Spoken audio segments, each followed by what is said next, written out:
사랑하는 성도 여러분, 우리의 인생은 마치 하나님 나라를 향해 가는 순례의 길을 걷는 것과 같습니다.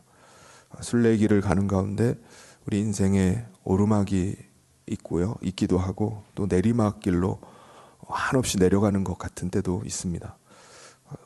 편안하게 가는 길도 있지만 때로는 아주 힘든 어려움을 만나게 되는 고난의 길도 있습니다.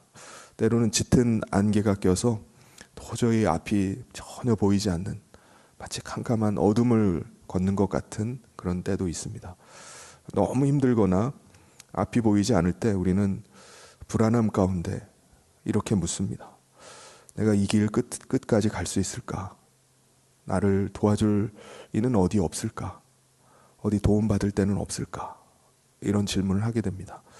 시편 121편 말씀은 바로 이런 인생의 길을 걸으면서 예루살렘을 향해서 올라가던 순례자가 불렀던 노래가 121편 시편입니다. 예루살렘 성을 향해 올라가던 순례자들은요, 그 예루살렘 성이 있는 시온산까지 가는 가운데 여러 산을 넘으면서 강도들의 위험, 들짐승의 위험, 또 험한 길들, 낭떠러지, 뜨거운 햇빛과 또 추운 밤의 위험이 그들을 계속 그들 가운데 다가오게 됩니다. 그 순례자는요, 그래서 위험과 고난이 도사리는 그 길에서 불안함과 두려움 가운데 탄식하면서 이렇게 질문을 합니다. 1절 말씀 우리 같이 한번 읽어보도록 하겠습니다. 시작. 내가 산을 향하여 눈을 들리라. 나의 도움이 어디서 올까? 순례자는 순례의 길을 가는 가운데 수많은 어려움들을 만납니다. 수많은 장애물들, 여러 가지 힘든 일들을 마주하게 됩니다. 그런데 순례자의 시선은 수많은 산들 가운데 있는 그 장애물들, 힘든 문제들만 바라본 것이 아니라 예루살렘 성에 있는 시온산을 향합니다. 시온산에 있는 예루살렘 성을 바라봤어요. 여러분, 오늘 우리의 인생의 여정에서 끊임없이 넘어야 될 많은 산들이 있습니다. 오늘날 우리 앞에 있는 산들이 어떤 산들이 있나요? 감당하기 버거운 재정적인 문제들이 늘 우리 가운데 있어요. 경제적인 문제들이 우리 가운데 계속 다가옵니다. 해결되지 않는 자녀의 문제가 우리 가운데 있어요. 끝이 보이지 않는 질병이 우리 가운데 있습니다. 시간이 갈수록 점점 육체가 약해져가는 노쇠함의 문제들이 우리 가운데 있습니다. 우리는 우리 앞에 놓여있는 장애물들과 해결하기 힘든 문제들을 바라보면서 두려움과 염려에 빠지게 됩니다. 불안함 속에서 내가 어디 가서 도움을 받아야 되나? 이걸 어디 가면 해결을 받을 수 있나? 어떻게 해결할 수 있나? 이걸 어떻게 풀어나가야 될 것인가? 라는 질문을 계속하게 됩니다. 오늘 새벽을 깨우며 나오신 우리 성도님들의 마음 가운데도 이 절박한 문제를 가지고 나오신 분들도 계실 것입니다. 순례자는 예루살렘 성이 있는 시온산을 바라보면서 자신의 질문에 아주 즉각적으로 확신 있는 답변으로 스스로 선포를 합니다. 우리 2절 말씀을 우리 같이 한번 읽어보도록 하겠습니다. 시작. 나의 도움은 천지를 지으신 여호와에게서로다. 할렐루야. 여러분 앞에 장애물이 놓여 있습니까? 여러분 앞에 해결할 수 없는 문제가 여러분을 가로막고 있습니까?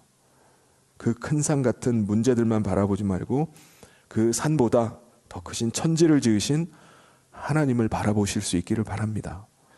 우리는 어디 힘 있는 사람 어디 없나? 나에게 도움을 줄 만한 어디 높은 자리에 있는 사람 없나? 그리고 어디 돈을 좀 대줄 사람이 없나? 그걸 찾습니다. 그런데 우리의 도움은 천지를 지으신 여호와에게서 옵니다. 천지를 지으신 여호와시다 라는 말씀은요, 지금 우리가 살고 있는 이 땅과 이 하늘을 만드신 분이 하나님이시라는 고백입니다.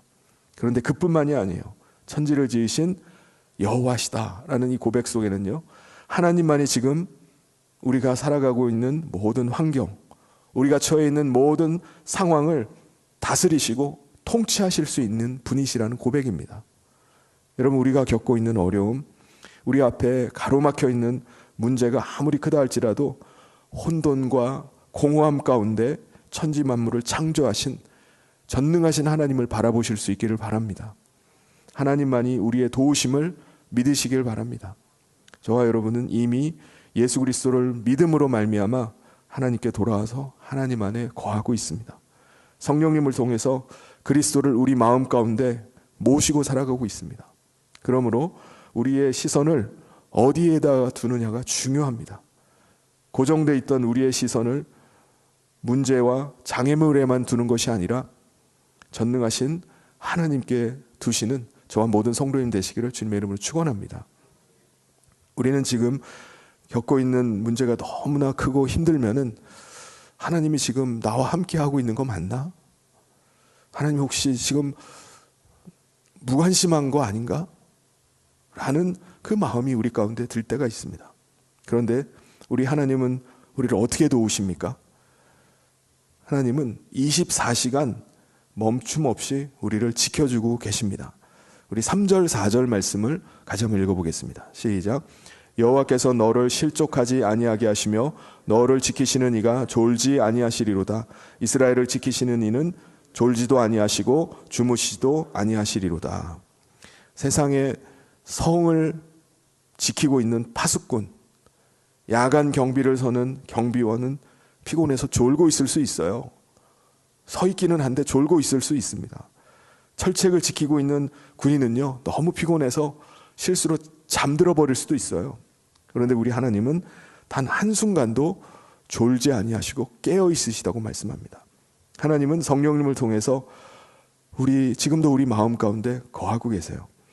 우리는 잠들어 있다 할지라도 우리 하나님은 우리의 혼을 감찰하고 계십니다. 우리를 위로하시고 격려해 주십니다. 우리가 시험 들지 않도록, 우리를 실족하지 않도록 지켜주십니다. 하나님은 더군다나 보고만 계시고 말로만 위로하고 계신 분이 아닙니다. 하나님은 가장 가까이서 우리를 실제적으로 지켜주시는 분이세요. 5절 말씀을 우리 같이 한번 읽어보도록 하겠습니다. 시작. 여호와는 너를 지키시는 이시라. 여호와께서 내 오른쪽에서 내 그늘이 되시나니. 한낮에 광야길을 걸어갈 때는요, 뜨거운 태양이 위에서 장렬을 합니다. 그때 가장 필요한 것이 바로 그늘입니다. 하나님은 멀리 어디 계시지 않고 가장 그 뜨거운 순간, 가장 힘든 그 순간에 어디에 계시죠? 가장 가까운 오른쪽에 계신다고 말씀합니다. 그리고 우리를 감싸는 그늘, 보호막이 되어주신다고 말씀하세요. 또 한밤중에는요, 광야의 기온이 급감을 합니다. 낮에는 40도에서 45도의 기온인데 자료를 찾아보니까 밤에는요 5도 이하로 떨어진다는 거예요. 특히 바람이 불면은 체감 온도가 거의 영하 수준으로 느껴지는 겁니다. 공기가 아주 건조하기 때문에 낮의 열기가 금방 빠져버리는 겁니다. 그래서 아무리 뜨거운 때라 할지라도 낮에도 그늘에만 있으면 시원하다고 하잖아요. 외투나 담요 없이 광야의 밤을 지낸다? 이거는 불가능한 일입니다. 하나님은 가장 추울 때, 가장 외로울 때, 그 순간에 우리의 가장 가까이서 오른쪽에서 우리를 감싸주시고 안아주신다고 말씀하십니다. 그래서 낮의 해와 밤의 달이 우리를 상하지 못하도록 막아주신다. 우리 6절 말씀을 같이 한번 읽어보도록 하겠습니다. 시작.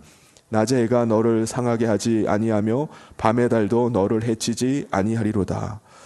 지금도 한낮에 많은 일들이 일어나고 있습니다. 우리가 살아가는 일상의 삶 가운데 많은 일들이 벌어져요. 또 한밤중에 우리가 잠들어 있을 때 예기치 못한 일들이 많이 일어납니다. 우리는 인식하지 못한다 할지라도 수많은 상황 속에서 하나님은 지금도 우리를 지켜주고 계시는 겁니다.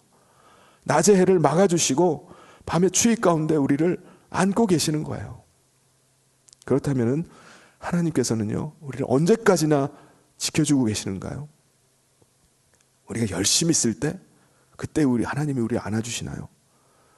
아니면 날마다 시오는 산을 향해서 순례의 길을 갈 때만, 그때만 우리를 보호해 주시고 지켜주시나요? 나이가 들어서 예루살렘 성을 향해서 갈 힘도 없을 때는 어떻게 하나요? 내가 순례의 길을 가고 싶어도 다리에 힘이 없어가지고 갈 수 없을 때 그때는 어떻게 하나요? 7절 8절 말씀을 같이 한번 읽어보도록 하겠습니다. 시작. 여호와께서 너를 지켜 모든 환난을 면하게 하시며 또 내 영혼을 지키시리로다. 여호와께서 너의 출입을 지금부터 영원까지 지키시리로다. 아멘.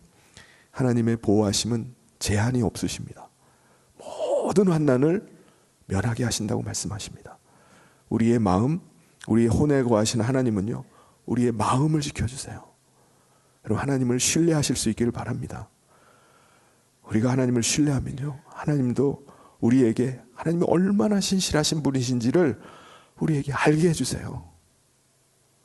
그래서 하나님은 정말 신실하신 분입니다라는 고백을 하게 할 수밖에 없게 만들어 주십니다. 그리고 여기서 출입이라는 말은요, 나가고 들어오는 것을 말하죠. 전생의 모든 삶을 의미합니다. 그래서 이 시편이 쓰여졌을 그 당시의 출입이라는 말은요, 성문을 드나드는 백성들의 일상을 말합니다. 전쟁터에서 나가고 돌아오는 병사를 말해요. 집을 나가고 돌아오는 가족을 의미하는 것이 출입입니다. 하나님은 우리의 모든 삶의 영역과 우리의 일상에서 우리를 지켜주시는 분이라고 말씀을 합니다.